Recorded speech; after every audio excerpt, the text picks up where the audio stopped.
سلام تخطاتلت نايز channel كما يكنيكم كما تكونوا سناي كتكون ناي وتر من نيوتيو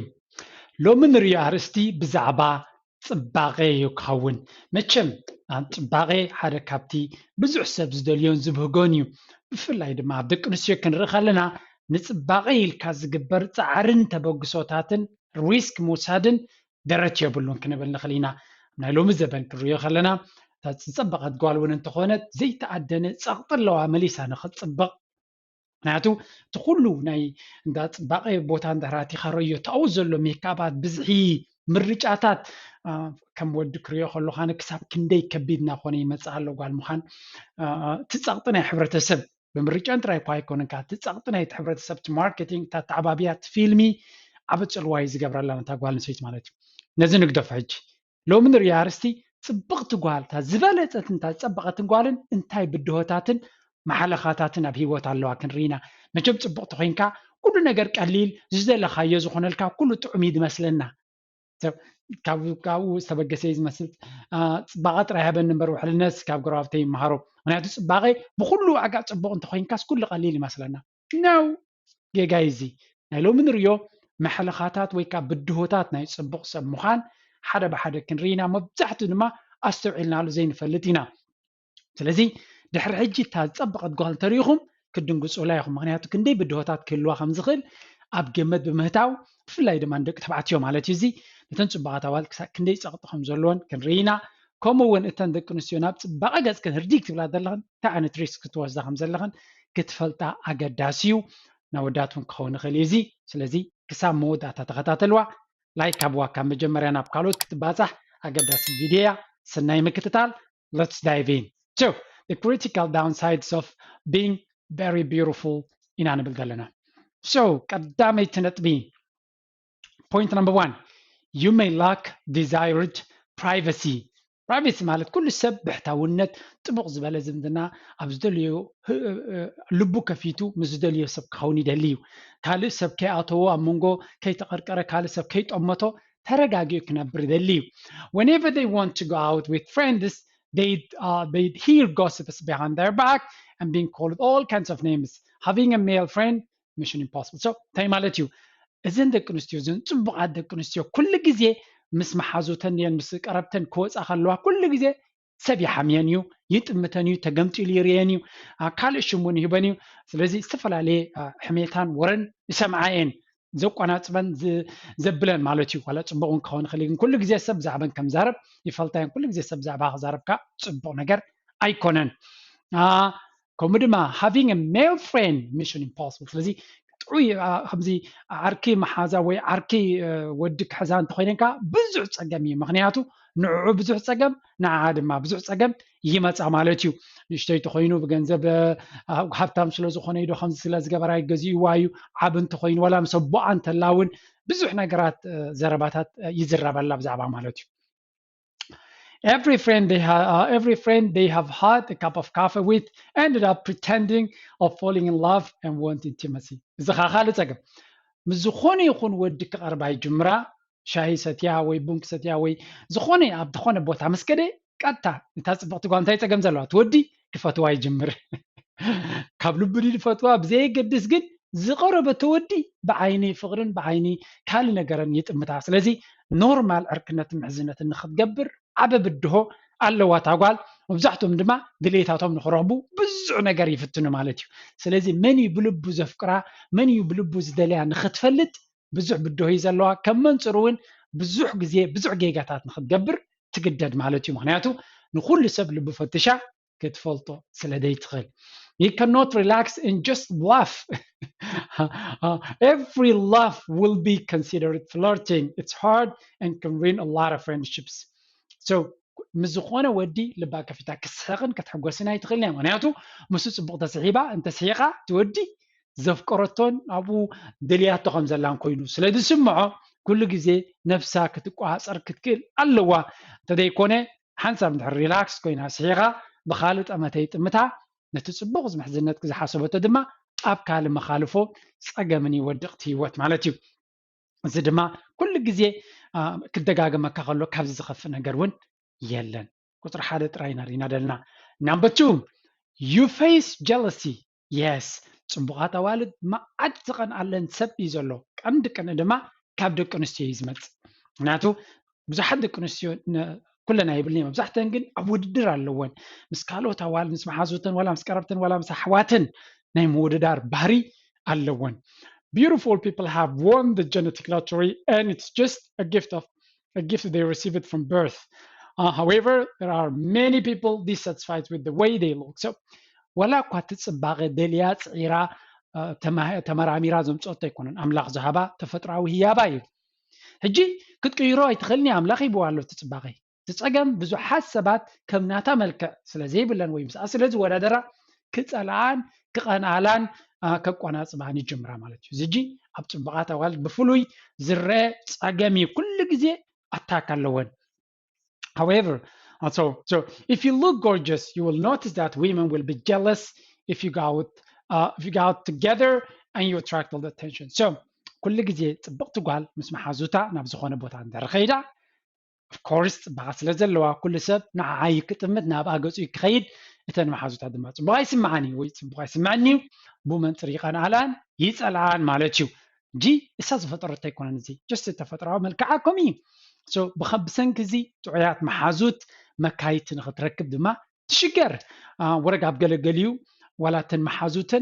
መሓዙታ ሒዘንኣ ምስኣ ክኸዳ ይደልያን ምክንያቱ እተን ንሶም ዝደልዮም ኣወዳት ምናልባት ናብኣ ንኸይከዱ ስለ ዝፈርሁ ይበሃል ስለዚ ናይ ተነፅሎ ባህሪ እውን ኣለዋላ ፅብቕቲ ትኾን ካብ መሓዙታን ካብ ቀረብታን ናይ መንፃል ባህሪ እውን የጋጥማ ማለት እዩ በንፃሩ ድማ ደቂ ተባዕትዮ ድማ ኣብ ዙርያ ፅብቕቲ ጓል ኩሉ ግዜ ኢንሴኪሪቲ ወይ ከዓ ዘይምትእማንን ስክፍታን ፍርህን ይሓድሮም ስለዚ ተናዋልድ ክቐንዓላ ከለዋ ኣወዳት ከዓ ዘይምትእማን ስለ ዘጥቅዖም ይሃድሙ ካባ ስለዚ ብክልትዩ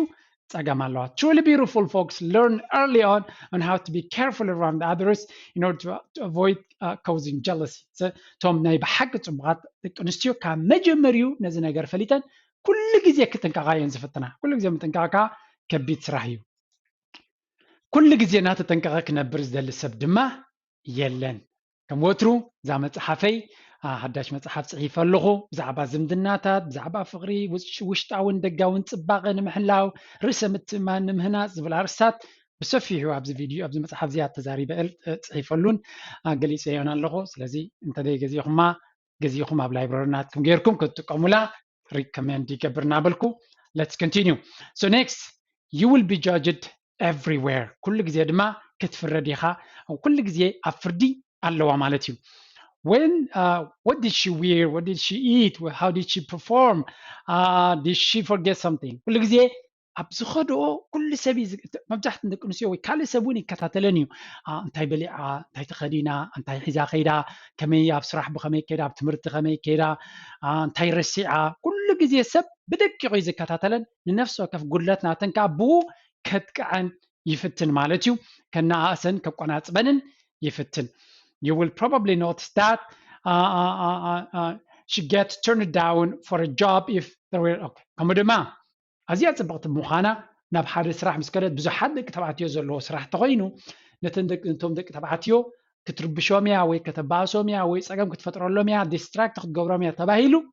ስራሕ እውን ይኽልኣየን ስለዚ ንፅብቕቲ ጓል ኩሉ ፅቡቕ ይኾነላ ማለት ኣይኮነን ፅብቕቲ ጓል ኣብ ሓደ ስራሕ ምስ ከደት እውን ምናልባት ትቐንኣላ ጓል እውን ክትፀንሕ ትኽእል እያ እሞ ሪጀክት ትብላ ብዙሕ ግዜ ካልኦት ኣወዳት ተኾይኖም ከዓ ንኻልእ ረብሓታት ከዓ ሕቶታት ከቕርቡላ ይጅምሩ ሶ ፅቡቕ ምዃን ፅብቕቲ ምዃን ንጓል ብዙሕ ብድሆታት ከም ዝፈጥረላ ምፍላጥ የድሊ ማለት እዩ every time they made a mistake even the smallest ones was made a huge deal people often want you to fail so ኩሉ ግዜ ድማ ነቲ ናተን ነገር ብደቂቑ ሰብ ይከታተለን ንነፍሲ ወከፍ ጌጋናትን ድማ ብኡ የጥቅዐን ሰብ ድማ መብዛሕትኡ ግዜ ክወድቃን ክሽገራን ኣብ ሕማቕ ክወድቃን ድማ ይፅበየንን ይምነየለንን so ቀሊል ከም ዘይኮነ ምፍላጥ የድሊ ሓደ ግዜ ትንፅልዮ ከነስተውዕለሉ ኣለና ምስ ረኸብናዮ እንታይ ዓይነት ፀገም ከም ዘምፃልና ክንፈልጥ ይግባአና ምክንያቱ ብዙሓት ደቂ ኣንስትዮ እውን ንፅባቐ ስለ ዝፅልያ ኢለ ስለ ዝኣምን እየ number 4 people put you in a box መብዛሕትኡ ግዜ ንፅብቕቲ ሰብ ኩሉ ነገራ ብፅባቐ እያ ዝገልፃ ሰብ ሓንጎላ እንታይ እዩ በላሕ ድያ ምህርቲ ድያ ጥበበኛ ድያ ነዚታት ሰብ ኣይግደሰላን እዩ መልክዓ ጥራይ ርዩ ኣብ ቦክስ ይእትዋ ንካልእ ነገራት ጥራይ ከዓ ይቐርፃ ማለት እዩ no matter how intelligent or skillful they are, people will mold the image of them according to their own beliefs. Some will always consider them dumb. So ፅብቕቲ ጓል ተኮይና ኩሉ ግዜ ብሓንጎላ ዘይኮነስ ብፅባቅያ ትነብር ኣብ ፅቡቅ ስራሕ እንተላ ብፅባቅያ ሰባት ከም ዘእተውዋ ኣብ ፅቡቅ ደረጃ ተበፂሓ ኩሉ ግዜ ብመልክዓ እዮም ዝገልፅዋ እዚ ከዓ ፅቡቅ ኣይኮነን ምክንያቱ she might be very smart intelligent ሰብ ክትከውን ትኽእል እያ እዚ መልክዓ ግን ኩሉ ግዜ ፀገም እዩ ዝፈጥረላ ምክንያቱ መልክዓ እያ ረኺባቶ ብመልክዓ እያ በፂሓቶ ብከምዚያ በፂሓቶ ኢሉ ዝሓስብ ብዙሕ ስለዝኾነ some will probably think that because they are stunning they can be clever as well since there is too much to be ካልኦት ገለገለ ሰባት ድማ ብሓፈሻ ፅብቕቲ ጓል ንፍዕቲ ክትከውን ዘይትኽእል ዝመስሎም ምክንያቱ ፅባቐ ጥራይ ኣብቲ ኩሉ በፂሓቶ ዘላ ብፅባቕያ ተሰንያ ዝበፅሕቶ ጥራይ ዝመስሎም ብዙሕ ሰብ ኣሎ only if you can go past the appearance to think about them as a human beings who needs love affection needs to pay their bills so እቲ ፅባቐ የኪኖ እቲ ፅባቐ ሕልፍ ኢሉ ከም ሰብ ዝርየን ከም ሰብ ድማ ፍቅሪ ሓቀኛ ፍቅሪ ዘድልየን ሓልዮት ዘድልየን ምክንኻን ዘድልየን ከምኡውን ረብሓታት እውን ዘገድሰን ምዃኑ ፅቡቅ ክዳን ፅቡቅ ናብራ ገዛ ኩሉ ዘድልየን ምዃኑ ከም ሰብ ዝሓስበለን እውን የለን ኩሉ ግዜ ፅቡቃት ደድሕር ገንዘብ ደድሕር ሃብቲ ዝጎያ ሃርገፍገፍ ዝብላ ናተን ክገብራ ዘይክላ ሃብታማት ኣወዳት ጥራይ ዘማዕድዋ ዝመስሎም እውን ውሑዳት ኣይኮኑን ዝመስለን ውሑዳት ኣይኮኑ ስለዚ እዚ እውን ጥንቃቐ የድልዮ ነታ ሰብ ድማ ዓብ ሃስያ ይዘውርደላ number 5 your social life can be hectic course ፅብቕቲ ጓል ኩሉ ዝደልያ ኢልና ኢና ኩሉ ይደልያ ሕጂ ንፍቅሪ ንሓዳር ጥራይ ዘይኮነስ ከዓ ኣብ ዝኾነ ይኹን ሰብ ክቆፅራ ይፍትን ሻሂ ክንሰትዶ ከምዚ ክንሰትዶ ኣብ ከምዚ እጂ ወዲ መፅኡ ቀርባ እሞ ሻሂ ክንሰቲ ገለ ይብላ ሶሪ ግዜ የብለኝ ተላቶስ ንዕ ክንመልክዐ ድዩ ፀሊእ ክዮ ድኻ ኮይነ ክደ ዝተፈላለየ ንሓንጎላ ዝትንክፍ ንሞራላ ዝትንክፍ ዘረባታት ይውርውረላ በቲ መልክዑ ገይሩ ከዳኸማ ዝፍትን ካልኦት ደቂ ኣንስትዮ ናብ ከምዚ ዕድማ ኖ ግዜ የብለኝ ተላተን ይሄ ንሕና ከምዚ ኮይና ክዲና ከም ስለ ዝኾንና ክዲና ብምባል ኩሉ ግዜ ነቲ ንሳ ዝወሰነቶ ነገራት ፍርዲ ብምሃብ ነታ ሰብ ኣብ ፀርፊ ናብ ዘለፋን ይኣቱ ሲምፕሊ ታጓል ዘይጥዕማ ናታ ፕላን ከም ዘለዋ ዘይምሕሳብ ድማ ይርከብ ማለት እዩ you will often hear things like arrogant ስለዚ ፅቡቃት ዕቢትያ ትዕቢት ኣለዋ ምስ ሰብ ክትቀርብ ኣይደልን እያ ገለመለ ዝብል ካብዚታት እዩ ዝመፅእ ብዙሕ ግዜ ኩላቶም ፅቡቃት ኩለን ፅቡቃት ዕቡያ ስለ ዝኾነ ኣይኮነን እቲ ባህሪ ካብ ምሕር ሰብ ንኻድማ ክብላ ዝለብሶ ሓድሽ ባህሪ እውን ኣለወን ንኩሉ ሰብ ፍሽኽ ክብላ ይክላነ ንኩሉ ሰብ ሰላም ክብላ ይክላነ ምክንያቱ ሲምፕሊ እቲ ድሕሪኡ ዝመፅእ ሳዕቤናት ስለ ዝርዳእን that's why እቲ behavior ናተን ካብ ናይ ካልኦት ፍልይ ክብል ዝኽእል እውን ካብዚ ዝብገስ so people will think that you think of them less and don't want to appear with them because it's not important so ኩሉ ግዜ ኖ እንተሕሪልካዮም ኣይከውንዩ ምክንያት ክትህብ ተጀሚራ ኩሉ ግዜ ፀገም ዝፈጥረላ ምክንያቱ ዝነዓቐቶም ብመልክዖም ብሃብቶም ብገለ ስለዚ ትሕትያ ስለ ዝኾኑ ተኣብየን ዘላ ኮይኑ ስለ ዝስምዐን ኩሉ ግዜ ነቲ ናታ ውሳነ ሰብ ክፈርደሉን ከቆናፅቦን ንዓ ድማ ኩሉ ግዜ ብኣሉታዊ መንገዲ ክገልፃን ይግደድ ይመርፅ ማለት እዩ እዚ ከዓ ተወሳኺ ዓብ ኣደራ ዓይነት ሰማ ነታ ሰብ ማለት እዩ number 6 harassment is everywhere course ቲ ኣብ ልዕሊ ደቂ ኣንስትዮ ንፅቡቃት ኩሉ ሰብ ዝጥምተን ወዱ ጓሉ ስለዚ እቲ ጠመተ ናይ ገለገሊኡ ሕልፍ ዝበለና harassment ወይ ድማ ሃስያ ዝፈጥር እውን ክኸውን ይኽእል እዩ beautiful people get approached all the time there are numerous reasons why they do this why this happens it is not easy when people harass you everywhere you go so ንፅብቕቲ ጓል ኩሉ ሰብ ዝጥምታ ኩሉ ሰብ ይዛረባ ኩሉ ሰብ እዩ hey ፅብቕቲ hey ከም ዝናበለ ፍላይ ደቂ ተባዕትዮ ከዓ ኣብነት ኣብ ዋላ ኣብዚ ምዕብል ዓለም እውን ትሪኦ ካብ ፍላይ ግን ኣብ ዓድና ኣብ እንዳምን ይዋለ ወይ ነዳቆ ገለ ከሎ ጓል ቡን ተሓሊፋ ሃራስመንት እዩ ኩሉ ግዜ hey ከመይ ፅብቕቲ ማዕኮራ ከምዚ ገፃ ከምዚ ገለ እናበልካ ነታ ጓል ምዝራብ ዝሕጂ ከምዚ ደስ ዝብላ ነታ ጓል ዝመስላ ንብዙሓት ንፅቡቃት ብፍላይ እዚ ከም ማሕሰይቲ ምክንያቱ ተደጋጋሚ ብከምኡ ጥራይ ክትገልፃ ከለካ ፅቡቅ ኣይስምዓን እዩ ዝጠመተቶ ወዲ ድማ ከምኡ ክብላ ብከምኡ ክጥምታ ከሎ ድማ ሃስያ ናቱ ፀገም ኣሎ ማለት እዩ there is no doubt about having haters getting old so ከምኡ ድማ ምስ ዓርካ ወይ ምስ ሰብኣያ ክትከይድ ከለካ ዝገደደ ኣብ ቅድሚ ሰብኣያ ክሒዞም ከትርፍዋ ክዛረብዋ ከሻቅልዋ ገለ ዝፍትኑ ኣለዉ እዚ ሕጂ ምናልባት እቲ ምስኣ ዘሎ ዓርካሊ ሰባያ ኮንፊደንስ ዘይብሉ ተኮይኑ ኩሉ ግዜ ኣብ ሓዳራውን ፀገም ይፈጥረላ ማለት እዩ ውራይልካ ነታ ጓል ሒዝካ ተትርፋዶ ከተዛርባ ትፍትንዶ ገለዶ ከም ካልእ ክትሕግዘካ ኢልካ ተምፃ እቲ ሰብኣያ ቅንዕን ገለ ማለታትን ዘለዎ እንተኮይኑካ ብሕማቅ ዕድል ኩሉ ግዜ ኣብ ዝወፀቶ ባስን ዕግርግርን ኣለዎ እቲ ሂወታ ማለት እዩ ስለዚ ኩሉ ነገር እናተደማመረ ዝኸይድ ፀገማት እዩ ብሶሻል ሚድያ ከምኡ ሰብ ይፅሕፈላ ንእሽተይ ፖስት ገይራ መዓት ኮሜንትን ገለን ስለ ዝመፃ ፖስት ክትገብራ ይትግደኛ ስለዚ ኣብ ኩሉ ማህሰይቲ እናታደረት የብሉን ማለት እዩ ከምኡ ድማ ፀላእቲ ድማ መዓት ፀላእቲ ዘለዎ ንፅቡቃት ሓንቲ ከይገበራ እውን ዘዳኽመን ብዙሓት እየን ማለት ደቂ ኣንስትዮ እንተበልና ከመን ደቂ ኣንስትዮ ብዙሕ ዘዳኽመን ኣለዋ ማለት እዩ እና ዓበያ ምስከዳ ድማ ዝገደደ ሄይ ከም ቀደም ከዘለካ ተኣረጊት ኣተኸምዚ እናበልካ ብሓፈሻ ነተን ብመልክዕ ደሓን ዝኾና ሰብ ደሓን እዩ ነተን ፅቡቃት ግን ብጣዕሚ እዩ ኣታክ ክገብረንን ኣብ ኮሜንትን ገለ ክትርኢ ከለካ ብጣዕሚ ሰብ ዘዳኽመን there are stories of beautiful people who hated it and እንታይ ዝበሃል ኣሎ ገለገለ ፅቡቃት ብሰንኪ ዝፀልዮኖ መልክዐን ከበላሸዋ ዝፍትና ከም ዘለዋ እውን ይዝረብ እዩ ስለዚ ነቲ ፅባቐ ኣመና መባሃጉ ኣበይ ከብፃሕና ከም ዝኽእል ክንፈልጥ ይግባእ ናይ መወዳእታ there is a huge pressure ኩሉ ግዜ ድማ pressure ወይ ከዓ ፀቕጢ ኣለዋ እዛ ጓል እንታይ እዩ ካሱ since there is a terror of beauty all around people around you will look at you pretty closely just to find something they can use against you ኩሉ ግዜ እቲ ፅባቐ ናታ ጓል ነቲ ዙርያ ዘለዋ ኩለን ፀቕጢ ስለ ዝፈጥረለን ንእሽተይ ጉድለትናተን ኣጉሊሐን ብምርካብ ብኡ ከጥቃዓን ከሓሚያን ከዋርዳን ዝፍትና ውሑዳት ኣይኮናን ስለዚ ኩሉ ግዜ ኣመና ክትጥንቀቕ ክትከይል ኣለዋ እታ ጓል ማለት እዩ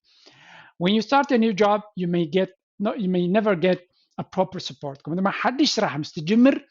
ብዙሓት ደቂ ኣንስትዮ ብዙሕ ፀቕጢ ክፈጥራላ ከለዋ ደቂ ተባዕትዮ ድማ ንኻልእ ጠመት እናገበሩ ድማ ተወሳኺ ካልእ ዓይነት ፀቕጢ ይፈጥራላ ስለዚ እዚ እውን ዓበ ብድሆ እዩ ዘለዋ ስለዚ ብሰንኪ እዚ ወይ ሕማቕ ሓበሬታ ናብ ፀገም ዝእትዋ ብዙሕ ብድሆታት ክትሓልፍ ትኽእል እያ እታ ጓል ከምዚ ንሪኦ ዘለና ንፅብቕቲ ጓል ኩሉ ነገር ቀሊል ዝኾነላ እዩ ዝመስለና በንፃሩ መዓት ብድሆታት ካብ ካልኦት ሰባት ዝበርትዕ ብድሆታት ከም ዘጋጥማ እዚ ንርኢ ኣብ ስራሓን ላዕሊ ክትከይድ ተጀሚራ ምስ ካልኦት ደቂሳ ገለመለ ተምፅኦ ዘላ ገይሩ ጥራይ ዝወስዶ ብመልክዓ ጥራይ ዝዕብይዋ ዘለዎ ዝመስል ኢሉ ዝሓስብ ዝበዝሐ ሰብ እዚ እውን ኩሉ ግዜ ሕጉስትን ዕግብትን ንኸይትኸውን ፀቕጢ ይፈጥረላ ብሓፈሻ እዛ ንሪኣ ዘለና ነተን ኣዋልድ ነተን ቆልዑ ናእሹ ዘለዋ ፅባቐ ጥንቃቐ ከም ዘድልዮ መምሃር የድሊ ብፅባቐ ኢኻ ኩሉ ትረክብ ዘይኮንካስ ብዙሕ ብድሆታት ኣብ ሂወት ከም ዘጋጥመካ ምፍላጥ የድሊ ኣብ ዓመፅን ኣብ ገለን እውን ኩሉ ግዜ ፅቡቃት ዝተቃልዓየን ምክንያቱ ብዙሕ ገንዘብ ዘለዎም ብዙሕ ሓይሊ ዘለዎም ብዙሕ ከታልሉ ዝኽእሉ ብቐሊሉ ታርጌት ክገብርዎን ስለ ዝኽእሉ እዛ ቪድዮ እዚኣ ብዝተኻለ መጠን ናብተን ኣሓትና እንተበፂሓ ከስተውዕላን ንኽነቅሓን ከም ሕብረተሰብ ድማ ንሕና ንፅብቕቲ ጓል ዝግባእ ክብሪ ክንህብ ከነሸግራን ከነጨንቃን ከም ዘይብልና ፀገማታት ተረዲና ክንሕግዛ ከም ዘለና ንኽንፍል ክትሕግዝ እያ ኢለ ዝኣምን ተፈቲኹማ ላይክ ኣብዋ ከም ወትሩ ናትኩም ኮመንት ናትኩም ሪቶ ናትኩም ሓሳብ ናትኩም ካልእ ተወሳኺ ሓበሬታ ኣብ ልዕሊ እዚ እንተለኩም ብፍላይ ደቂ ኣንስትዮ እተን ፅቡቃት ናትክን ተመክሮ ኣብ ኮሜንት ሰክሽን ክንፅበይና ናበልኩ ዛርሳ ኣብ ዝኹዴ ኣብ ካልእ ክሳብ ንራኸብ ድሓን ኩኑ ንብለኩም ሰሰናዩ ቻው